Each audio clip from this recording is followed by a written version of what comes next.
നമസ്കാരം. വർത്തമാനത്തിലേക്ക് സ്വാഗതം. ഇന്ന് ഏതായാലും മുഖ്യമന്ത്രി വി.ഡി. സതീശൻ സത്യപ്രതിജ്ഞ ചെയ്തു. സർക്കാർ അധികാരത്തിൽ വന്നു. UDF സർക്കാർ, വി.ഡി. സതീശൻ സർക്കാർ അധികാരത്തിൽ വന്നു. ടീം ബി ഡി അധികാരത്തിൽ വന്നു. പ്രതീക്ഷിച്ചതുപോലെ ഏകദേശം 1,00,000 പേരെയാണ് അവര് പ്രതീക്ഷിച്ചത്. 1,00,000 പേരെ വിജയ് കൂടി വന്നാലാണ് 1,00,000. വിജയ് ഏതായാലും വരാഞ്ഞുകൊണ്ട് അത്രയും ക്രൗഡ് വന്നില്ല. 50,000 പേരെ കുറഞ്ഞു. 50,000 കുറഞ്ഞു.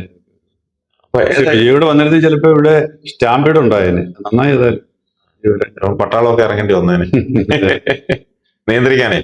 അപ്പം ഓർക്കുന്നില്ലേ വിജയ് അന്ന് അവിടെ പ്രചാരണം നടത്തിയുണ്ടായ വലിയ വിഷയം, എത്ര പേര് മരിച്ചു. അതെ. അപ്പൊ ഏതായാലും അത് ഒഴിവായി കിട്ടി. ഏതായാലും നല്ലൊരു ക്രൗഡായിരുന്നു. ഈ അടുത്ത കാലത്ത് ഉള്ള മന്ത്രിസഭകൾ അധികാരം ഏറ്റ സമയത്ത് ഉണ്ടായിരുന്ന ആൾക്കൂട്ടത്തെക്കാളും വലിയ അടുത്ത കാലത്തല്ല എനിക്ക് തോന്നുന്നത് കേരള ഇതുപര്യന്തമുള്ള ചരിത്രത്തിൽ ഇത്രയും വലിയൊരു ക്രൗഡിനെ സാക്ഷിയാക്കിക്കൊണ്ട് ഒരു സത്യപ്രതിജ്ഞ നടന്നിട്ടില്ല. അതിന്റെ രണ്ട് കാരണം, ഒന്ന് എനിക്ക് തോന്നുന്നത് ഇത് 2 തെരഞ്ഞെടുപ്പിന്റെയും കൂടി ജനതയെക്കാളും കൂടുതലായിരുന്നു. കാരണം കഴിഞ്ഞ തവണ ജയിക്കേണ്ടതായിരുന്നു. അപ്പൊ 10 വർഷത്തെ കാത്തിരിപ്പിൽ മനംമടുത്ത് നിന്ന ജനത്തിന്റെ ഒരു ഔട്ട്ബേസ്റ്റ് ആയിരുന്നു ഇത്. അപ്പം ഞാൻ കാണുന്ന ഒരു സംഗതി, കഴിഞ്ഞ ഈ തെരഞ്ഞെടുപ്പിലെ മുഖ്യമന്ത്രിയെ തെരഞ്ഞെടുക്കുന്നുണ്ടായ ഒരു പ്രതിസന്ധി കണ്ടായിരുന്നല്ലോ. അപ്പം ഹൈക്കമാൻഡിന്റെ ഏറ്റവും വലിയ പ്രശ്നം യഥാർത്ഥത്തിൽ ഇവിടെ വി.ഡി. സതീശന് അനുകൂലമായിട്ട് കണ്ട ആ ഒരു ബഹളം, അത് മീഡിയ ക്രിയേഷൻ ആണോ, അത് PR വർക്കിന്റെ ഭാഗമാണോ, അത് യഥാർത്ഥത്തിലുള്ള ജെനുവിനായിട്ടുള്ള ഒന്നാണോ എന്ന് ഹൈക്കമാൻഡിന് രാഹുൽ ഗാന്ധിക്ക് സംശയം ഉണ്ടായിരുന്നു. ഇവിടെ ഇന്ന് വന്നപ്പോൾ പുള്ളിയുടെ സംശയമില്ല, തീർന്നു. യഥാർത്ഥത്തിൽ ഇതൊരു ജനവികാരം തന്നെയാണ് വി.ഡി. സതീശന് അനുകൂലമായിട്ടെന്നുള്ളത് ഇന്ന് രാഹുൽ ഗാന്ധിക്കും പ്രിയങ്ക ഗാന്ധിക്കും നമ്മുടെ ഖാർഗെയ്ക്കും നേരിട്ട് ബോധ്യപ്പെട്ടു എന്ന് എനിക്ക് തോന്നിയത്. അത്ര വലിയൊരു ക്രൗഡും അത്ര വലിയൊരു ആവേശവുമായിരുന്നു. ഇനിയിപ്പോൾ ആ കാര്യത്തിൽ ഒരു സംശയമില്ല. കേരളത്തിന്റെ ജനങ്ങൾ ആഗ്രഹിക്കുന്നത്, നേരിട്ട് ഞാൻ പറഞ്ഞത്, യഥാർത്ഥത്തില് ഇതൊരു സാധാരണത്തിൽ നമ്മൾ പറയാറുണ്ട്, തെരഞ്ഞെടുപ്പില് MLA-മാരെ തെരഞ്ഞെടുത്തിട്ട് അവരാണ് കക്ഷി നേതാവിനും മുഖ്യമന്ത്രിയൊക്കെ തെരഞ്ഞെടുക്കുന്നുള്ളത്. ഇപ്പൊ ശരിക്കും പറഞ്ഞാൽ ജനം നേരിട്ടങ്ങ് തെരഞ്ഞെടുക്കുകയായിരുന്നു മുഖ്യമന്ത്രിയെ കൂടി എന്ന് പറയാം. കാരണം ജനവികാരം എന്താണെന്ന് കണ്ട് തങ്ങളുടെ തീരുമാനങ്ങൾ ഹൈക്കമാൻഡ് മാറ്റിവെച്ചിട്ട് ജനവികാരത്തിനനുസരിച്ചുള്ള തീരുമാനമാണെന്നുള്ള കാര്യത്തിൽ യാതൊരു സംശയവുമില്ല. അപ്പം നേരിട്ട് മുഖ്യമന്ത്രിയെ ജനം തെരഞ്ഞെടുത്തു എന്ന് വേണമെങ്കിൽ നമുക്ക് വിശേഷിപ്പിക്കാം. അത്തരത്തിലുള്ള ഒരു തെരഞ്ഞെടുപ്പായിരുന്നു എന്നുള്ളത് സാക്ഷ്യപ്പെടുത്തുന്നതായിരുന്നു ഇന്നത്തെ ക്രൗഡ് എന്നാണ് എൻ്റെ അഭിപ്രായം. അതുപോലെ തന്നെ കാലാവസ്ഥ പോലും മഴ പെയ്യുമെന്നൊക്കെ, ഇന്നലത്തെ കാലാവസ്ഥ അനുസരിച്ച് മഴ പെയ്യുമെന്നൊക്കെയാണ് വിചാരിച്ചിരുന്നത്. മഴ മാറി നിന്നതുകൊണ്ട് അത് സത്യപ്രതിജ്ഞ കഴിഞ്ഞതിന് ശേഷമാണ് മഴ പെയ്തത്. മഴ പെയ്തു, ഇപ്പൊ മഴ പെയ്തിട്ടില്ലേ, പക്ഷെ സത്യപ്രതിജ്ഞ കഴിഞ്ഞതിന് ശേഷമാണ് മഴ പെയ്തത്. അത് ആനന്ദഹർഷമായിരുന്നു. അതുപോലെ ഏറ്റവും വലിയ പ്രതിസന്ധി ഉണ്ടാകുമെന്ന് വിചാരിച്ചത് മുഖ്യമന്ത്രിയെ സെലക്ട് ചെയ്യുന്നത് പോലെ തന്നെ മന്ത്രിമാരെ നിയോഗിക്കുന്നതിനകത്ത് 24 മണിക്കൂറിനുള്ളിൽ സെലക്ട് ചെയ്യുന്ന അതൊക്കെ ചെയ്തു. അതായത് കോൺഗ്രസിന്റെ ചരിത്രത്തിൽ സതീശൻ എന്തൊക്കെ പറഞ്ഞു അതെല്ലാം കൃത്യമായിട്ട് കൂടി പാലിച്ചു. അത് പറയുന്നത് നല്ലത്. കോൺഗ്രസ് ചരിത്രത്തിൽ എന്ന് പറയുമ്പോൾ ഇത് വി.ഡി. സതീശന്റെ ആദ്യത്തെ മന്ത്രിസഭയാണല്ലോ. വി.ഡി. സതീശൻ എന്തൊക്കെ പറഞ്ഞു അത് കൃത്യമായി നടപ്പാക്കി. അതാണ് ഞാൻ പറയുന്ന ആ വ്യക്തിയെ മറ്റെല്ലാത്തിനും അതീതമായിട്ട് എല്ലാവരും അപ്രീഷിയേറ്റ് ചെയ്യുന്ന ഒരു സംഗതിയാണ്. എന്ത് പറയുന്നു അത് നടത്തിയിരിക്കും. എന്റെ ഒരു സംശയം, ഞാൻ മാധ്യമങ്ങളിൽ നിന്ന് കണ്ടതാ, വി.ഡി. സതീശനെ കൂട്ടായിട്ട് വി.ഡി. സതീശൻ മാത്രമേ ഉള്ളെന്ന് തോന്നുന്നു മന്ത്രിസഭയിൽ. ശരി, ഒരർത്ഥത്തിൽ അങ്ങനെയാണ്. ഗ്രൂപ്പ് കാര്യമുണ്ട്. നമ്മൾ കാണേണ്ട ഒരു സംഗതി ഏതൊക്കെയാണ് 3 പ്രധാനപ്പെട്ട വകുപ്പുകൾ. 3 പ്രധാനപ്പെട്ട വകുപ്പ് എന്ന് പറയുന്നത്, 1 ധനകാര്യം, 2 ആഭ്യന്തരം, 3 ആരോഗ്യം. ആരോഗ്യം എന്ന് പറയാൻ കാര്യം, ആരോഗ്യം, പൊതുജനാരോഗ്യത്തിന്റെ പ്രശ്നങ്ങളാണ് കഴിഞ്ഞ 5 വർഷം കേരളത്തിൽ ഏറ്റവും അധികം ജ്വലിച്ചതെന്നൊരു വിഷയം. ഈ 3 വകുപ്പുകളും കൈകാര്യം ചെയ്യുന്നത് 3 സീനിയറായിട്ടുള്ള പ്രധാന നേതാക്കളാണ്. ധനകാര്യം കൈകാര്യം ചെയ്യുന്നത് മുഖ്യമന്ത്രി വി.ഡി. സതീശൻ, ആരോഗ്യം കൈകാര്യം ചെയ്യുന്നത് മുരളീധരൻ, ക്രമസമാധാനം അല്ലെങ്കിൽ പോലീസ് കൈകാര്യം ചെയ്യുന്നത് ചെന്നിത്തല. 3 പേരും മാത്രമല്ല, റവന്യൂ വലിയ വകുപ്പല്ലേ. റവന്യൂ വലിയ വകുപ്പ് എന്ന് പറഞ്ഞാലും അങ്ങനെയുള്ള പ്രാധാന്യം. റവന്യൂവിന് എന്താ ഇപ്പൊ വലിയ അധികാരമൊക്കെ ഇരിക്കുന്നത്? കളക്ടർമാരുടെ മുഖ്യമന്ത്രിയാണെന്നൊക്കെ മന്ത്രിയാണെന്നൊക്കെ പറയാമെങ്കിലും ശരിക്കും പറഞ്ഞാൽ അതിനൊന്നും വലിയ കാര്യമൊന്നുമില്ല. ഈ 3 വകുപ്പുകളാണ് ഏറ്റവും പ്രധാനം. ആ 3 വകുപ്പുകളും കൈകാര്യം ചെയ്യുന്നത് കേരളത്തിലെ ഏറ്റവും സീനിയർ ആയിട്ടുള്ള അനുഭവ സമ്പത്തുള്ള 3 പേരാണ് എന്നുള്ളത് എനിക്ക് തോന്നുന്നത് വളരെയേറെ സർക്കാരിനെ ഗുണം ചെയ്യുന്ന ഒരു കാര്യമായിട്ട് ഞാൻ കാണും. എനിക്ക് തോന്നുന്നു ധനകാര്യം മുഖ്യമന്ത്രി തന്നെ കൈവെക്കുന്നത് കൊണ്ട് ഒരുപാട് സാമ്പത്തിക ആ, ഉം, ആ, കൈകാര്യം ചെയ്യുന്ന രീതിയിൽ ഇപ്പം മുഖ്യമന്ത്രി ധനകാര്യം വേറൊരു മന്ത്രിയെ കൈകാര്യം ചെയ്തെങ്കിൽ ഓരോ സാമ്പത്തിക വിഷയങ്ങൾ വരുമ്പോഴും ആ മന്ത്രിയെ പറഞ്ഞ് ബോധ്യപ്പെടുത്തി ആ വ്യക്തിയെ കൊണ്ട് ചെയ്യിച്ചെടുക്കുന്നതിൽ ഒരു ബുദ്ധിമുട്ടുണ്ടല്ലോ. ഇത് മാത്രമല്ല, ധനമന്ത്രി ഒരു ജൂനിയർ ആയിട്ടുള്ള മന്ത്രിയാണെങ്കിൽ എല്ലാ വകുപ്പിന്റെയും സമ്മർദ്ദം ആ മന്ത്രിയുടെ മേൽ വരും. അത് കാരണം എല്ലാവർക്കും പണമാണല്ലോ ആവശ്യം. പക്ഷെ മാണി സാറായിരുന്നപ്പോ ഇത് കുഴപ്പമില്ലായിരുന്നു. അല്ല, മാണി സാറാണെങ്കിലും വരും, എല്ലാ വകുപ്പും കയറി അതിനകത്ത് ഇടപെടും. പക്ഷെ മുഖ്യമന്ത്രി സാക്ഷാൽ വി ഡി സതീശൻ തന്നെ അവിടെ ഇരിക്കുമ്പം ആർക്കും കയറി അങ്ങനെ സമ്മർദ്ദം ചെലുത്താൻ പറ്റത്തില്ല. ഉദ്യോഗസ്ഥന്മാര് അവരെല്ലാം പറയും, അയ്യോ അത് സി എമ്മിനോട് ചോദിക്കണമെന്ന് പറഞ്ഞാൽ തീരും.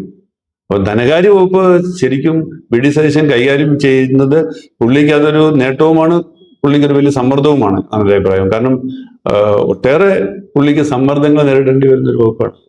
പക്ഷെ ഇതൊക്കെയാണെങ്കിൽ തന്നെയും ഈ ഘടകകക്ഷികൾക്ക് കൊടുത്ത വകുപ്പുകൾ അത് അത്ര അങ്ങോട്ട് ഒരു ഇതായിട്ട് എനിക്ക് തോന്നുന്നില്ല. കാരണം അതിനൊരു പ്രത്യേകത, കഴിഞ്ഞ കാലങ്ങളിൽ RSPക്ക് കൊടുത്തിരുന്നത് തൊഴിൽ വകുപ്പായിരുന്നു. ആ തൊഴിൽ വകുപ്പിന് പകരം ഇപ്പം ഷിബു ബേബി ജോണിന് കൊടുത്തത് വനം വകുപ്പാണ്. എനിക്കറിയില്ല, കാരണം ഫൈനലായിട്ട് വന്നു വനം വകുപ്പായിട്ട് ഞാൻ കിട്ടുന്നത് സിദ്ദീഖിനാണ്. അല്ല, ഞാൻ കണ്ടത് എനിക്കറിയില്ല. എന്തായാലും അതെനിക്ക് തോന്നുന്നു അവസാനത്തെ ആ ഒരു നോട്ടിഫിക്കേഷൻ വന്നിട്ട് നമ്മൾ അതിനെ കുറിച്ച് പറയുന്നതായിരിക്കും നല്ലത്. അതുപോലെ CP ജോണിന് കൊടുത്തത് ഗതാഗതം. CP ജോണിന് കൊടുത്ത ഗതാഗതമാണ്. ഗതാഗതം അല്ല, അതൊരു അതിനകത്ത് ഗതാഗതത്തിന്റെ ഇപ്പോഴൊരു വലിയ പ്രതിസന്ധി നേരിടുന്ന ഒരു വകുപ്പാണത്. പിന്നെ രണ്ടാമത്തെ സംഗതി, ഇപ്പൊ ഈ സൗജന്യമൊക്കെ ഏർപ്പെടുത്താൻ പോവുകയാണ്. അപ്പൊ CP ജോണിന് അതൊരു തലവേദനയുമാണ്. CP ജോണിന് അത് പറ്റിയൊരു വകുപ്പാണ്. കാരണം പുള്ളിക്ക് ഇത്തരം കാര്യങ്ങൾ കൈകാര്യം ചെയ്യാനുള്ള ഒരു മിടുക്കുണ്ട്. അതുകൊണ്ട് ഗതാഗത വകുപ്പ് ഞാൻ നോക്കിയിട്ട് CP ജോണിന് കൈകാര്യം ചെയ്യാൻ പറ്റും നല്ല വകുപ്പായിട്ട് എനിക്ക് തോന്നുന്നത്. അതിനകത്ത് തെറ്റൊന്നും എനിക്ക് തോന്നുന്നില്ല. പിന്നെ വകുപ്പുകളുടെ കാര്യത്തിൽ എല്ലാം ഒന്നും തീരുമാനമായില്ലെന്ന് തോന്നുന്നു. അല്ല, എല്ലാം തീരുമാനമായിട്ടില്ല. പ്രത്യേകിച്ച് മുസ്ലിം ലീഗിന്റെ വകുപ്പുകളൊന്നും തീരുമാനമായിട്ടില്ല ആർക്കൊക്കെയാണെന്നുള്ളത്. ബാക്കിയൊക്കെ മിക്കവാറും ആയിട്ടുണ്ട്. പിന്നെ വിദ്യാഭ്യാസ വകുപ്പ്, ഉന്നത വിദ്യാഭ്യാസ വകുപ്പൊക്കെ അത് കോൺഗ്രസിനാണ്. അത് റോജിയാണെന്ന് പറയുന്നു. അങ്ങനെയാണെന്ന്. ഉന്നത വിദ്യാഭ്യാസ വകുപ്പ്. പിന്നെ അല്ലാതെ മറ്റേ വിദ്യാഭ്യാസ വകുപ്പ് അത് മുസ്ലിം ലീഗിന്. അല്ലല്ല, അതെ, പൊതുവിദ്യാഭ്യാസം മുസ്ലിം ലീഗിന്. പൊതുവിദ്യാഭ്യാസം അല്ലല്ല, അത് മാറ്റിയെന്നു എനിക്കറിയില്ല. അങ്ങനെ സാധ്യതയില്ല. അവരിൽ നിന്ന് പൊതുവിദ്യാഭ്യാസം അവരിൽ നിന്ന് മാറ്റി അവർക്കത് കൊടുക്കണ്ടെന്നുള്ള സമ്മർദ്ദം പല ഭാഗത്തുനിന്നുണ്ടായി. അവര് ഏറ്റെടുന്നു. അത് കോൺഗ്രസ് ഏറ്റെടുക്കുകയും അവർക്ക് അതിന് പകരം വേറെ ഏതോ വകുപ്പ് കൊടുക്കണമെന്നാണ്. അത് നോട്ടിഫിക്കേഷൻ വരുന്നവരെ ഇനി വെയിറ്റ് ചെയ്യുന്നല്ല. ഇനിയിപ്പം ലാസ്റ്റ് മിനിറ്റിൽ അതിനെ കുറിച്ച് ഒരു ചർച്ച. ഏതായാലും മന്ത്രിമാരുടെ ഇത്തരത്തെ ഒരു പ്രത്യേകത ഞാൻ കാണുന്ന ഒരു സംഗതി ഇന്ന് ഈ ഉമ്മൻചാണ്ടി ആണ് അവസാനത്തെ മുഖ്യമന്ത്രി. ഉമ്മൻചാണ്ടിയാണ് ഏറ്റവും വലിയ ക്രൗഡ് പുള്ളർ. ഉമ്മൻചാണ്ടിയെ കാണാൻ വേണ്ടിയാണ് എല്ലായിടത്തും പ്രവർത്തകരും ജനങ്ങളെ എരിച്ചുകൊണ്ടിരുന്നത്. ഇത്തവണ ആ ഒരു ഷിഫ്റ്റ്, ഉമ്മൻചാണ്ടിയുടെ അസാന്നിധ്യത്തിൽ ആ ഒരു ഷിഫ്റ്റ് ശരിക്കും വി ഡി സതീശനിലേക്ക് വന്നിരിക്കുന്നു. വി ഡി സതീശൻ ഒരു ജനകീയ മുഖ്യമന്ത്രിയായി മാറുന്നതിന്റെ സൂചനകളുണ്ട്. ജനകീയ മുഖം പുള്ളിക്കൊണ്ട് ആളുകൾ പുള്ളിയിൽ കൂടുതൽ പ്രതീക്ഷ വയ്ക്കുന്നു. ജനങ്ങളുമായിട്ട് താതാത്മ്യം പ്രാപിക്കുന്ന ഒരു മന്ത്രിയാണെന്നുള്ള തോന്നൽ വരുത്തുന്നു. മാത്രമല്ല, ഉമ്മൻചാണ്ടിയെ പോലെ ഒരു ലളിതമായിട്ടുള്ള ഒരു ജീവിതവും ലളിതമായിട്ടുള്ള ഒരു സമീപനവുമാണ് പുള്ളി തുടക്കം തൊട്ടേ കാണിക്കുന്നത്. എനിക്ക് സെക്യൂരിറ്റി വേണ്ട, എനിക്ക് പ്രൈവറ്റ് എസ്കോർട്ടും മാത്രം മതി, എനിക്ക് പുതിയ കാറൊന്നും വേണ്ട. കഴിഞ്ഞ മുഖ്യമന്ത്രി ഉപയോഗിച്ച കാർ വേണ്ടെന്നാ. അതെ, അല്ല, അങ്ങനെ എല്ലാം പുള്ളി ഒരു ലാളിത്യത്തിന് സ്വഭാവം കാണിക്കുന്നുണ്ട്. എനിക്ക് വേണ്ടി കിടക്കണ്ട, എന്നെ ആളുകളെ ബ്ലോക്ക് ചെയ്യരുത്, ഇങ്ങനെയൊക്കെ ഒരു സാധാരണക്കാരനെ പോലെ പോകാൻ. അതായത് പുള്ളി പറഞ്ഞൊരു വാചകം ശ്രദ്ധിക്കണം, ഞാൻ ഈ 10ഉം 30ഉം കാറുകളുടെ അകമ്പടിയോടെ പോകുന്ന കണ്ട ജനം എന്നെ നോക്കി ചിരിക്കത്തില്ലെന്ന്. അപ്പൊ അത്രമാത്രം ഒരു റിയലൈസ് ചെയ്യുന്ന ഒരു വ്യക്തി, അത്രമാത്രം ഒരു യാഥാർത്ഥ്യ ബോധമുള്ള ഒരു വ്യക്തിയാണ്. അതിനെതിരെ ഘോരം പ്രസംഗിച്ചുകൊണ്ട് നടന്ന ആളല്ലേ. അതെ, അല്ല, പ്രസംഗിച്ചവരെ പലരും ഉണ്ട്. അവരെല്ലാം പിന്നെ അവസരം വരുമ്പോഴത്തേക്ക് അനുസരിച്ച് മാറിയിട്ടുമുണ്ട്. വി ഡി സതീശൻ അങ്ങനെയല്ല, പറയുന്നത് പ്രവർത്തിക്കുന്ന ഒരാളാണെന്നുള്ളതുകൊണ്ട് ഈ ഒരു മാറ്റം നമ്മൾ അംഗീകരിക്കണം. രണ്ടാമത്തെ സംഗതി, എൻ്റെ ഒരു ഞാൻ പറയുന്ന അതിൻ്റെ ഒരു വിരോധാഭാസമായി തോന്നാം. ഈ ഇത്രയും വലിയ ഉമ്മൻചാണ്ടിക്ക് ശേഷം 15 വർഷം കഴിഞ്ഞിട്ട് നടത്തിയ സത്യപ്രതിജ്ഞയില് ഉമ്മൻചാണ്ടിയുടെ കുടുംബം ഇല്ലായിരുന്നു. അത് ശ്രദ്ധിച്ചിട്ടുണ്ട്. അതിനാരും പങ്കെടുത്തില്ല. പക്ഷേ ചാണ്ടിയുമ്മനുണ്ടായിരുന്നു. ചാണ്ടിയുമ്മന് MLA അല്ലേ, ഉമ്മൻചാണ്ടിയുടെ കുടുംബം വന്നില്ല. എന്തുകൊണ്ടായിരിക്കാം? കാരണം ചാണ്ടിയുമ്മന് മന്ത്രിസ്ഥാനം പ്രതീക്ഷിച്ച ശേഷം അത് ലാസ്റ്റ് മിനിറ്റിൽ ഇല്ലാതായതിന്റെ ഒരു വിഷമം ആ കുടുംബത്തിനുണ്ട്. അത് എന്തുകൊണ്ട് സംഭവിച്ചതെന്ന് എനിക്കറിയില്ല. പക്ഷെ ഞാൻ ഒരു കാര്യം മനസ്സിലാക്കി, മുഖ്യമന്ത്രി വി ഡി സതീശൻ ചാണ്ടിയുമ്മന് ഒരു ഉറപ്പും കൊടുത്തിരുന്നില്ല. പിന്നെ അദ്ദേഹത്തിന് ഉറപ്പ് കൊടുത്തത് വേറെ പല കേന്ദ്രങ്ങളും ആയിരിക്കണം. അപ്പൊ എന്താണ് സംഭവിച്ചെന്നുള്ളത് എനിക്കറിയില്ല. എന്തായാലും ആ ചാണ്ടി ഉമ്മന് മന്ത്രിയാകുമെന്നുള്ള പ്രതീക്ഷ കൊടുത്തിട്ട് അത് ലാസ്റ്റ് മിനിറ്റ് ഇല്ലാതായത് ശരിക്കും ഉമ്മൻചാണ്ടിയുടെ ക്യാമ്പിനെ അവരുടെ കുടുംബം ഉൾപ്പെടെയുള്ളവരെ നിരാശയിലാക്കി എന്നുള്ളത് സത്യമാണ്. കാരണം ഈ കഴിഞ്ഞ അതുകൊണ്ടായിരിക്കണം അവരൊന്നും സത്യപ്രതിജ്ഞയ്ക്ക് വരാതിരുന്നത്. തെരഞ്ഞെടുപ്പ് സമയത്ത് ഉമ്മൻചാണ്ടിയുടെ കുടുംബം വലിയ രീതിയിലുള്ള മുമ്പൊന്നും ഇല്ലാത്ത രീതിയിൽ പ്രചാരണ രംഗത്ത് അവർ ഉറച്ചുണ്ടായിരുന്നു. ഇത്തവണ ഉണ്ടായിരുന്നു, പ്രചാരണത്തിലുണ്ടായിരുന്നു. അത് മാത്രമല്ല ഉമ്മൻചാണ്ടിയുടെ മകൾ മറിയ ഉമ്മൻചാണ്ടി എനിക്ക് തോന്നുന്ന ഓൾമോസ്റ്റ് 140-170 മണ്ഡലങ്ങളിൽ പോയി. 70 അല്ല, 90ഓളം മണ്ഡലങ്ങളിൽ പോയതാണ് അവരുടെ ഫേസ്ബുക്ക് അതിനൊക്കെ വരുമ്പോൾ ഉമ്മൻചാണ്ടിയുടെ മകൻ എന്നുള്ള നിലയിൽ അല്ലെങ്കിൽ പോലും ചാണ്ടി ഉമ്മന് ഒരു സ്ഥാനം ലഭിക്കേണ്ടതായിരുന്നു എന്നുള്ളൊരു എനിക്ക് തരുന്നു. പക്ഷെ അതേസമയം എന്തിനൊന്ന് പറയാം, മന്ത്രിസഭയിൽ തെരഞ്ഞെടുത്ത എല്ലാവരും അതിനർഹരായിട്ടുള്ളവരാണ്, എല്ലാവരും മിടുക്കരാണ്, എല്ലാവരും നന്നായിട്ട് പെർഫോം ചെയ്യാൻ കഴിയുന്നവരുമാണ്. അത് നമ്മൾ പറയണം. ഒരു വിമർശനമൊന്നും പറയാനില്ല. കഴിവ് കുറഞ്ഞ ആളാണെന്നോ 2.5 വർഷം ടൈം വെച്ചത് ശരിയാണ്. 2 ടൈം വെച്ചെന്നുള്ള എനിക്കറിയില്ല. പക്ഷെ അത് ഒരിക്കലും പ്രഖ്യാപിക്കാറില്ല. ആർക്ക്? മുഖ്യമന്ത്രിക്ക് അല്ലല്ല, മന്ത്രിമാർക്ക് പറയുന്നു. അനൂപ് ജേക്കബിന് പറയുന്നുണ്ട്. പക്ഷെ എന്തായാലും അത് കോൺഗ്രസ് ഔദ്യോഗികമായിട്ട് പ്രഖ്യാപനം നമുക്കറിയില്ല. ഞാനും ഇങ്ങനെ കേൾക്കുന്നുണ്ട്, അത്രേ ഉള്ളൂ. പക്ഷെ ഒഫീഷ്യലായിട്ട് പറയാതെ നമുക്കൊന്നും ഉറപ്പാക്കാൻ പറ്റത്തില്ല. കഴിഞ്ഞ മന്ത്രിസഭയുടെ കാലത്ത് നമ്മൾ ഈ 2.5 വർഷത്തിന്റെ ഒരു ധാരണയുണ്ട് എന്നുള്ളത് നമ്മൾ പറഞ്ഞു കേട്ടതല്ലാതെ സർക്കാരോ മുഖ്യമന്ത്രിയോ പ്രഖ്യാപിച്ചിട്ടുണ്ടോ? ഇല്ല. എന്തുപോലെ ഇത്തവണ പ്രഖ്യാപനമൊന്നും ഉണ്ടാവില്ല. അത് അവർ നമ്മൾ അണ്ടർസ്റ്റാൻഡ് ധാരണ കാണുമായിരിക്കും, മാറുക. ധാരണയുടെ പുറത്ത് മാറി. പക്ഷെ അത് തന്നെ ഇന്നലെ പറയുന്നത് കേട്ടു. 2029 പാർലമെന്റ് തെരഞ്ഞെടുപ്പിൽ വരുന്ന ഒരു രാജ്യം ഒരു തെരഞ്ഞെടുപ്പ് വരികയാണെങ്കിൽ പിന്നെ 3 വർഷം വരും. 3 വർഷമേ വരത്തുള്ളൂ. 3 വർഷം വരാൻ സാധ്യത ഉണ്ടോ എന്നുള്ള 3 വർഷം വരുള്ളെങ്കിൽ പിന്നെ ആ ഒരു പങ്കുവയ്ക്കലിൽ അർത്ഥമില്ല. കാരണം 2.5 വർഷം കഴിയുമ്പം പിന്നെ 6 മാസത്തേക്ക് ഒരു മന്ത്രി വരുമോ എന്നൊക്കെയുള്ള ചോദ്യമുണ്ട്. അതിപ്പോ ഒരു പാലായിലെ തെരഞ്ഞെടുപ്പ് പ്രചാരണത്തിൽ മാണി സി കാപ്പന്റെ പ്രചാരണത്തില് UDF നേതാക്കന്മാർ വന്ന് മാണി സി കാപ്പൻ അങ്ങോട്ട് പോകുന്ന കാറിലല്ല ഇങ്ങോട്ട് വരുന്നത്, കൊടിവെച്ച കാറിൽ വരുമെന്നൊക്കെ പറഞ്ഞൊക്കെ ഇന്നലെ സമൂഹ മാധ്യമങ്ങളിൽ പറയുന്നത് കേട്ടു. ഞാൻ വോട്ട് കിട്ടാൻ വേണ്ടി ഒക്കെ ആയിട്ട് പലതും പറയും.